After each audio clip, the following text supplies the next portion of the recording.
Hey guys, bring you something else today. This is the Grand Cathedral of what's its name already? It's the Grand Cathedral of the Hammerite Imperium, which was never released.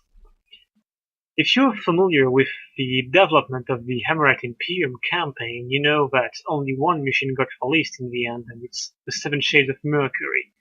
If you're interested, I have a full playthrough of this mission on my channel, and it's an amazing mission, really impressive visually, really nice architecture, just mind-blowingly big cathedral. But this one is even bigger. This was released today by Clearing, who is the administrator of Dark Fate, which is a community of Russian Tatars. It's like an archivist basically. He likes to keep everything. This is just a demo mission. It has a couple of AIs, which are hostile to the player, so be wary. You have no weapons, no inventory, and there is almost no sound. There is no footstep sound, but there is music at a point. It comes full with a interface modification. I think it's probably the same as used in the Seven Shades of Mercury, which is kind of amazing, really. Really impressive. Just look at this.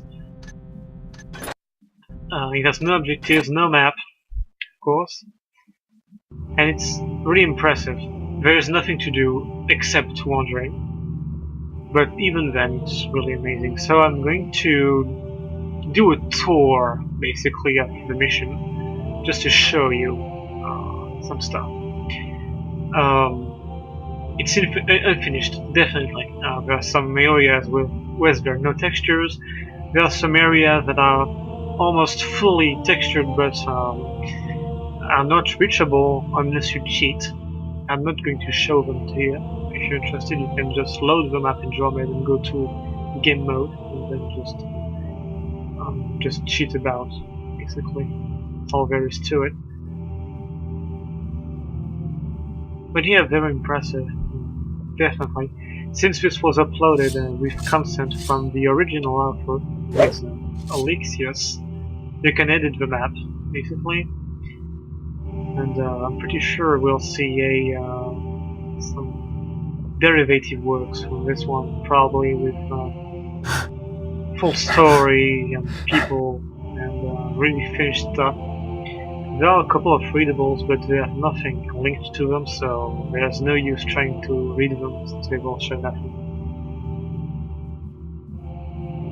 So yeah, it's very rough around the edges, but that's kind of surprising because if you remember, this is pretty ancient. This was made before the new patch that was released last year. Like the patch that really destroyed the limits of the engine. This was made within the limits of the engine, and even then it's amazing, it's really impressive. Just the sheer scale and architectural complexity. I'm even surprised this did not crash. But well, since I'm using the updated Thief 2, of course, I can just render everything and the game no problem handles it.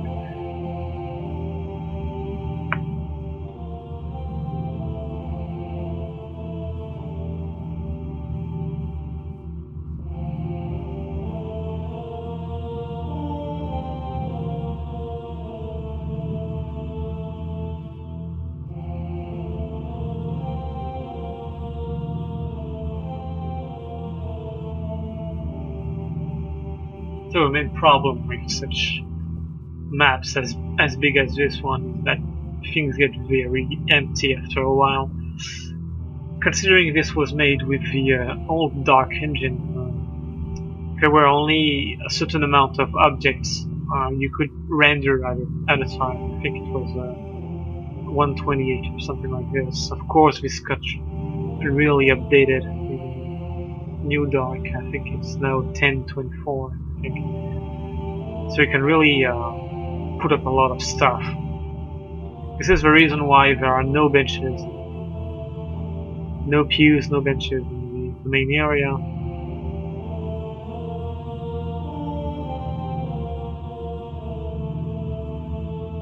So the Dark Engine is pretty interesting because there is no vertex manipulation at all. Impossible to manipulate vertices.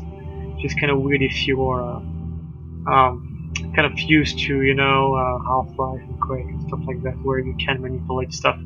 Impossible to do in a Dark Engine. Just no way. Don't even try it. It's possible.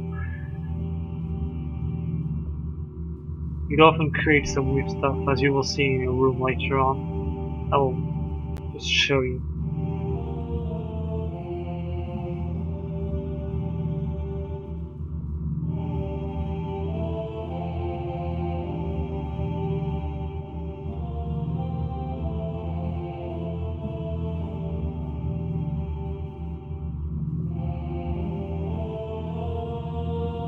Now this is a neat elevator, I like it a lot. Very original. I think it's the first time I see such an elevator in Thief.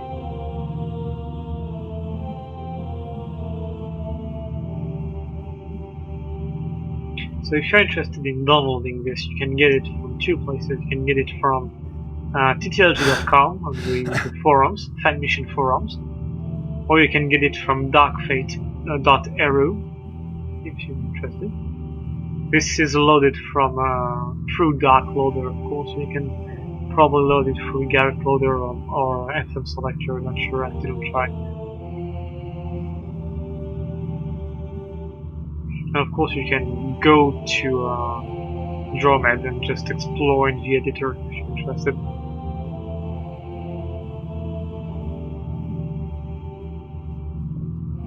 Just an absolute crazy level. Pretty impressive.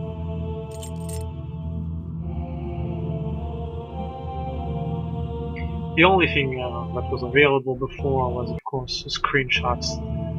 I think Clearing uploaded some videos a long time ago of the maps. I just showed some little bits. But being able to just run around it is just something different. You can clearly see it's really unfinished, but it's really something special anyway. The layout is kind of weird, but since it's unfinished, I imagine there are a lot of other stuff planned. It doesn't make a lot of sense, really. This isn't the kind of layout you will find in a real cathedral, for example.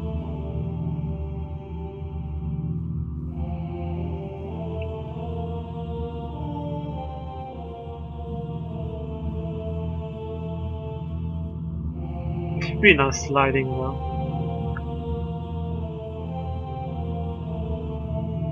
I usually don't really like colored lighting in 52 because most of the time the textures are really washed out, but I think it works very well in this one.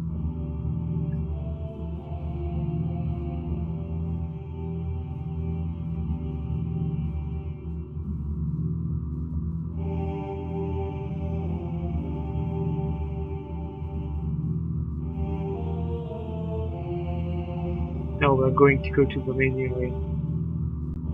Just look at this, Jesus Christ. That's amazing. It's not very complex architecturally, but all these polygons that accumulate. The old limit was 1024 in view, which was really quickly reached. And it's amazing myself. The level designer, I don't know who made it. I think Illastrius himself, probably, not sure. Just managed to stay pretty simple in terms of architecture, but the textures make up for the rest. And the textures are really high quality. They're of course pretty low resolution, since Peak is an old game, but nevertheless it really works well.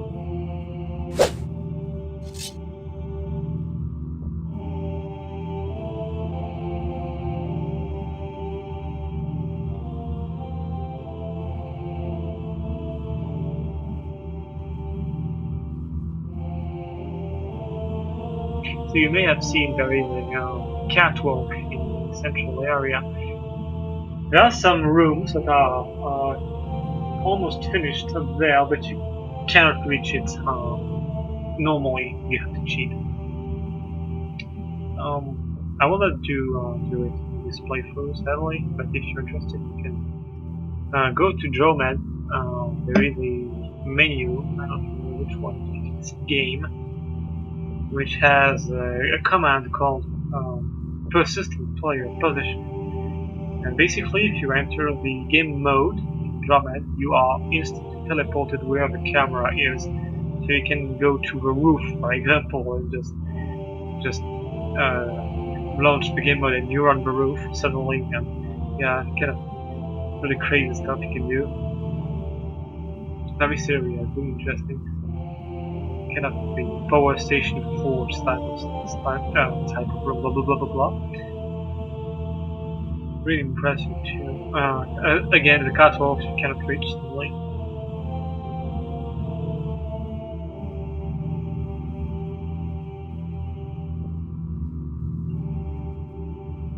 Just crazy style all around. Really amazing. Yeah. Golden. It's really red and gold in this one. 7 Shades of Mercury is much more blue and white. It does have some gold, but it's definitely not the same color scheme, basically. It's kind of refreshing.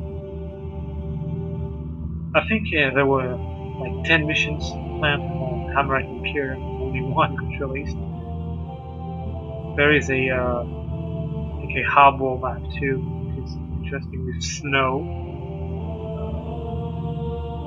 and fog, and there was another cathedral map if I'm not mistaken.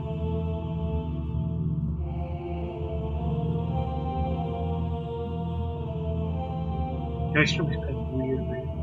This lone chair is the only thing here.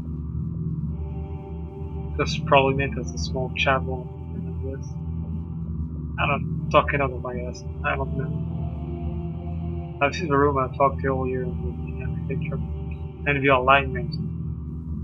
Basically, you have to modify the width and the length and the height of the cylinders so that they fit and do not subtract geometry or do not stop earlier. I did that in my I did a very similar room in my 48 hours speed map. Yeah, and I had to play around with the cylinders. It's kind of annoying. It would be so faster if you could just edit the vertices, but unfortunately you cannot in the packaging. I'm pretty sure if the source code of the whole thing got to be released, we could possibly do some vertex manipulation, but sadly we cannot. We sometimes create some really weird geometry that's kind of impossible to avoid, so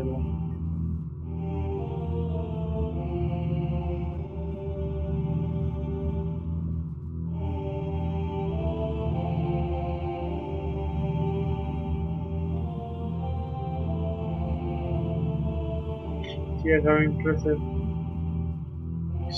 It's really a unique chance to attempt to just run around it.